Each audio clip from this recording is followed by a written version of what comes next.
Hello everyone. सो आज हम अपनी एक्सरसाइज 5.1 को क्वेश्चन नंबर 20 से कंटिन्यू करने वाले हैं। देखिए क्वेश्चन नंबर 20 में हमें क्या गिवन है। Is the function defined by x square minus sine x plus 5 continuous at x is equal to pi. हमसे कहा गया है कि जो हमें फंक्शन गिवन है क्या ये कॉन्टिन्यूअस है एक्स इज इक्वल टू पाई पर, ये चेक करना है। चलिए चेक करते हैं। मैंने सबसे पहले लेफ्ट हैंड लिमिट निकाली, उसके बाद मैंने राइट हैंड लिमिट निकाली। हम वही अपना बेसिक मेथड यूज कर रहे हैं। लेफ्ट हैंड लिमिट निकाली तो मेरी पाई स्क्वायर माइनस 4 आती है। फिर मैंने राइट हैंड लिमिट का एज इट इज प्रोसेस किया तो मुझे राइट हैंड लिमिट भी लेफ्ट हैंड लिमिट के इक्वल मिलती है। सो यहाँ से हमारा कंक्लूजन निकल के आता है कि left hand limit is equal to right hand limit. और इस कंक्लूजन के आधार पर हम क्या कह सकते हैं कि जो एक गिवन फंक्शन है हमें ये कॉन्टिन्यूअस फंक्शन है। Hence proved. आप इस क्वेश्चन में भी देखेंगे तो मैंने एज इट इज किया है। मैंने बस एक पॉइंट लेट किया है कि मैंने माना है कि ये कॉन्टिन्यूअस है एक्स इज इक्वल टू पाई पर। फिर मैंने लेफ्ट हैंड लिमिट निकाली, राइट हैंड लिमिट निकाली, यहाँ से दोनों इक्वल आती है। इसका मतलब ये हमारा एक कॉन्टिन्यूअस फंक्शन है और यही हमें चेक करना था। क्वेश्चन नंबर 21 के सेकंड पार्ट में मैंने लेट किया है कि x is equal to pi by 2 पर कॉन्टिन्यूअस है। उसी से मैंने लेफ्ट हैंड लिमिट फाइंड की, राइट हैंड लिमिट फाइंड की, दोनों की वैल्यू 1 आती है। इसका मतलब ये भी हमारा कॉन्टिन्यूअस है। तो चलिए थर्ड पार्ट पे चलते हैं। इसके थर्ड पार्ट में हमने फिर से पाई बाई 2 पर कॉन्टिन्यूअस माना है। लेफ्ट हैंड लिमिट और राइट हैंड लिमिट मेरी 0 के इक्वल आती है। सो यहाँ से मुझे पता चलता है कि ये भी कॉन्टिन्यूअस है। इसका मतलब है 21 में हमारे तीनों पार्ट कॉन्टिन्यूअस है। क्वेश्चन नंबर 22 में हमें कहा गया है कि discuss the continuity of cosine, cosecant, secant and cotangent function. यानी कि cos x, cosec x, sec x and cot x की कॉन्टिन्यूटी हमें चेक करनी है। अब देखिए मैंने सबसे पहले कोस एक्स की किया है, इसको एक्स इज इक्वल टू ए पर मैंने माना है। मैंने लेफ्ट हैंड लिमिट निकाली, राइट हैंड लिमिट निकाली, दोनों इक्वल आई है। इसका मतलब ये कॉन्टिन्यूअस है। फिर मैंने एफ एक्स कोस एक्स की निकाली तो यहाँ से मुझे पता चलता है, आपने जर्नल सॉल्यूशन पढ़ा है इनका, हमें पता है कि ये x is equal to n pi पे डिफाइन नहीं है। तो ये सभी पॉइंट पे कॉन्टिन्यूअस है सिर्फ एन पाई को छोड़कर। उसके बाद मैंने ऐसे ही सेक एक्स में किया। इसका सॉल्यूशन हमारे पास था कि x is equal to 2n plus 1 pi by 2। ये सिर्फ इसी पे ही डिफाइन नहीं है। सो हम कहेंगे कि it is continuous at all the points except x is equal to 2n plus 1 pi by 2।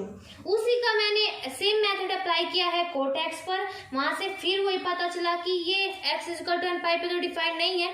अगर आपने जनरल सॉल्यूशन नहीं पढ़ा है तो आप एक बार उनकी मेमोरी को अच्छे से क्लियर कर ले, सो आपको समझ आ जाएगा।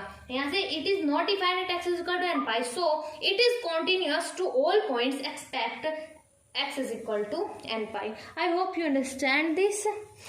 मुझे लगता है कि सभी क्वेश्चन में, पूरी एक्सरसाइज में ये सबसे अलग कॉन्सेप्ट है। सो आपको इस पर ध्यान देने की ज़रूरत है। चलिए अपने नेक्स्ट क्वेश्चन पे चलते हैं। आप यहाँ पर देखिए क्वेश्चन नंबर 23 में ये फंक्शन गिवन है। मैंने लेट किया कि x इज इक्वल टू 0 पर कॉन्टिन्यूअस है।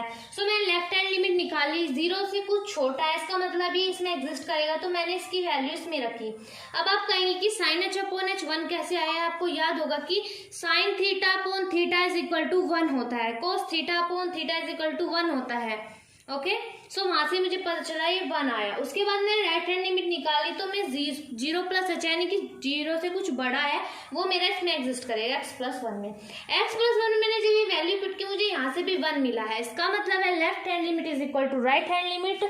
सो हमारा जो गिवन फंक्शन है ये भी कॉन्टिन्यूअस है। देखिए क्वेश्चन नंबर 24 सबसे इजी है। अब मैंने इसको x इज इक्वल टू 0 पर लेट कर लिया है। मैंने माना लेफ्ट हैंड लिमिट निकाली। अब यहाँ पर देखिए 0 माइनस h है, इसका मतलब है 0 से कुछ छोटा है और 0 के इक्वल नहीं है। अब आप कहेंगे 0 से कुछ छोटा, इसका मतलब 0 के इक्वल तो नहीं है। सो हम ऐसा तो बिल्कुल नहीं करने वाले हैं। मैंने आपको ऐसे सिर्फ करके दिखाया कि अमूमन बच्चे ऐसा कर देते हैं, इसका मतलब ऐसा नहीं करना है। समझ है आपको ये बात। चलिए इसको आगे करते हैं।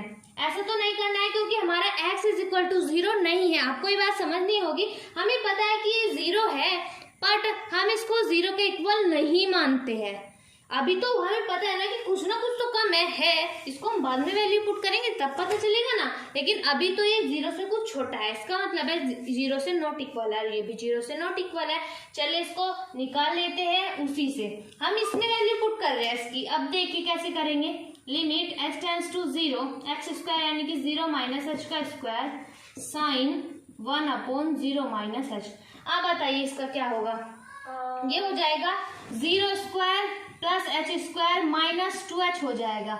इसका मतलब है ये तो फिनिश, यानी कि जब यही कंप्लीट 0 हो जाएगा, आप जरा दिमाग लगाइएगा, ये भी 0 ये भी 0, कंप्लीट 0, जब ये कंप्लीट 0 इससे मल्टीप्लाई करने के बाद ये भी 0 हो जाएगा। इसका मतलब लेफ्ट हैंड लिमिट मेरी क्या हो गई, 0 हो जाती है। ऐसे ही अगर मैं राइट हैंड लिमिट में देखूं कि limit h tends to 0 0 plus h है, तो अब देखिएगा limit h tends to 0 0 plus h का स्क्वायर साइन 1/0 प्लस h, ये वाली भी हमारी प्लस, ये 0 हो जाएगी कंप्लीट। आप यहाँ पर प्लस लगा दीजिए, तब भी 0 ही होनी है, सो ये भी हमारी 0 हो गई। यहाँ से मुझे पता चला left hand limit right hand limit दोनों 0 के इक्वल है, इसका मतलब ये कॉन्टिन्यूअस है। क्वेश्चन नंबर 25 में ये एफ एक्स गिवन है, मैंने लेट किया कि x इज इक्वल टू 0 पर ये कॉन्टिन्यूअस है। Left hand limit find out की तो -1 आता है, right hand limit find out की तो ये भी -1 आता है। कैसे, साइन 0 हमारा क्या हो गया 0 और कोस 0 क्या हो गया हमारा 1 हो गया, 0 - 1 इज इक्वल टू -1। यहाँ से भी हमारी left hand limit right hand limit के इक्वल आती है। इसका मतलब है कि ये भी हमारा फंक्शन जो गिवन है ये भी हमारा कॉन्टिन्यूअस है। आप यहाँ पर देखिए क्वेश्चन नंबर 26 में k की वैल्यू फाइंड आउट करनी है। सो मैंने इसको माना है कि x/2 पर ये कॉन्टिन्यूअस है, हमें कहा गया है कि ये कॉन्टिन्यूअस फंक्शन है, यानी कि अगर हमें k की वैल्यू है इसका मतलब है कि ये कॉन्टिन्यूअस है, पक्का है। सो मैंने f π/2 हमारा 3 गिवन है, हमें पता ही है, तो मैंने लिख लिया है। मैंने left hand limit find out की तो मुझे मिली लेफ्ट हैंड लिमिट मेरी k/2 आएगी। हमें पता है जब कोई फंक्शन कॉन्टिन्यूअस होता है तो उसकी left hand limit right hand limit दोनों ही फंक्शन के वैल्यू के इक्वल होती है। ऐसे मैंने लिखा, मेरे पास लेफ्ट हैंड लिमिट है और एफ एक्स है, मैंने रखा k की वैल्यू 6 आई है। अब आप मुझसे पूछेंगे आपने राइट हैंड लिमिट क्यों नहीं निकाली, हमें k की वैल्यू निकालनी है, आपकी बात प्रूव नहीं करना है। No need to find out the value of right hand limit. Okay, so चलिए अपने नेक्स्ट क्वेश्चन की ओर चलते हैं। आप यहाँ पर देखिए, यहाँ पर भी हमें k की वैल्यू निकालनी है। क्वेश्चन नंबर 27 में कहा गया है कि function x is equal to 2 पर कॉन्टिन्यूअस है। मैंने left hand limit find out की। आप कहेंगे कि अब की बार आपने दोनों लिमिट क्यों फाइंड आउट की, क्योंकि अब की बार हमें ना फंक्शन की वैल्यू नहीं गिवन है कि एफ एक्स हमारा क्या है। सो मैंने ना लेफ्ट हैंड लिमिट निकाली। लेफ्ट हैंड लिमिट मेरी इस वाले में एग्जिस्ट करती है, इसमें वैल्यू रखी तो मुझे 4k मिला है। उसके बाद मैंने राइट हैंड लिमिट निकाली, राइट हैंड लिमिट मेरी यहाँ एग्जिस्ट करेगी इस लिमिट में। सो मेरी राइट हैंड लिमिट आई 3 आई। मैंने जब ये कॉन्टिन्यूअस है दोनों को इक्वल रखा है और यहाँ से मुझे k की वैल्यू मिली है 3/4। तो चलिए अपना क्वेश्चन नंबर 28 पे चलते हैं। क्वेश्चन नंबर 28 में हमें फिर से k की वैल्यू फाइंड आउट करनी है। मैंने लेफ्ट हैंड लिमिट निकाली, मेरी लेफ्ट हैंड लिमिट k/+1 आई है। फिर मैंने राइट हैंड लिमिट निकाली, राइट हैंड लिमिट में -1 आई है। उसके बाद इन्हें इक्वल रखा है, गिवन तो है ये कॉन्टिन्यूअस से मैंने इक्वल रखा है। यहाँ से मेरी k की वैल्यू आई है -2/π। ओके, ऐसा ही मैंने कुछ क्वेश्चन नंबर 29 में किया है। x इज इक्वल टू 5 पर कॉन्टिन्यूअस कहा गया था, मैंने left hand limit find out की, मेरी 5k+1 आई। राइट हैंड लिमिट मेरी 10 आई है। इक्वल रखने के बाद मेरी k की वैल्यू 9/5 आई है। चलिए अपना क्वेश्चन नंबर 30 देखते हैं। क्वेश्चन नंबर 30 में हमें a और b की वैल्यू फाइंड आउट करनी थी। मैंने सबसे पहले क्या कि x इज इक्वल टू 2 पर कॉन्टिन्यूअस है, लेफ्ट हैंड लिमिट निकाली, राइट हैंड लिमिट निकाली। यहाँ से मेरी इक्वेशन बनती है कि 2a + b is equal to मेरा 5 है। ये मेरी इक्वेशन नंबर 1 हो गई।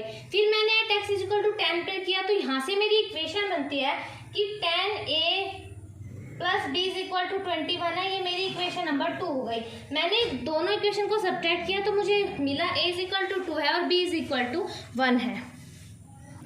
इसके बाद इस एक्सरसाइज में हमारा क्वेश्चन नंबर 31, 32, 33, 34 ये तीनों हमारे ट्रिग्नोमेट्रिक फंक्शन है जिन्हें हमें किसी का चेक करना है, कंटिन्यूटी किसी को प्रूव करना है। हम उसी क्वेश्चन की तरह करेंगे। मैंने क्वेश्चन में आपको सभी की कराया था कि कोसेक और कोट की कराया था। सो उसी बिल्कुल वही क्वेश्चन है, बस आपको यहाँ अलग अलग करना है क्वेश्चन में। सो इसी के साथ हमारी 5.1 एक्सरसाइज कंप्लीट होती है। So thanks for watching my video and keep supporting me. Thank you so much.